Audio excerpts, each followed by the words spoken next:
ሰላም ቤተሰቦች፣ ዛሬ ደግሞ ባለ 3 መኝታ ቤቱን ይዤላችሁ መጥቻለሁ። ይኸው ፊት ለፊት እንደምታዩት ስንገባ የምናገኘው ኪችኑ ነው።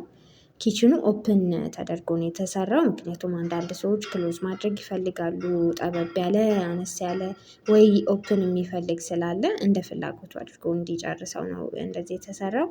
ይሄኛው የምታዩት ትንሽዬ ስፔስ ናት። ጸሎት ቤት የሚፈልግ ከሆነ ካልሆነም ስቶር ማድረግ የሚፈልግ ከሆነ እችን ማድረግ ይችላል። ይሄኛው ሰፊ ሳሎን ነው። ሳሎኑ በጣም ሰፊ ነው። በ173 ካሬ ያረፈ ስለሆነ በጣም ሰፊ ሳሎን አለው። ይሄኛው ደግሞ ማስተር ቤድሩሙ ነው። ማስተር ቤድሩሙ የራሱን የቻለ ሽንት ቤት ሻወር አለው። በጣም ሰፊ ነው። እሱም እንደምታዩት በጣም ሰፊ ነው። ደስ የሚል ቪው ያለው ለመኖሪያ ተኝታችሁ ብትውሉ የሚረብሻችሁ ምንም ነገር የለም። ሰፊ ቴራዝ አለው፣ ፓርኪንግ አለው፣ መጠባበቂያ ጀነሬተር አለው፣ የከርሰ ምድር ውሃ አለው።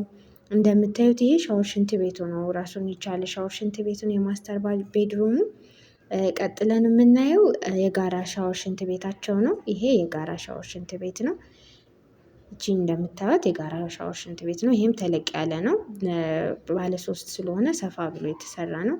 ይሄኛው ሁለተኛው ቤድሩሙ ነው። ይሄ ኤችም አነስ ብላ ከማስተር ቤድሩሙ ግን ሰፊ ነው። ብዙ ነገር ሊይዝ የሚችል ነው። ይሄኛው 3ኛው መኝታ ቤት ነው።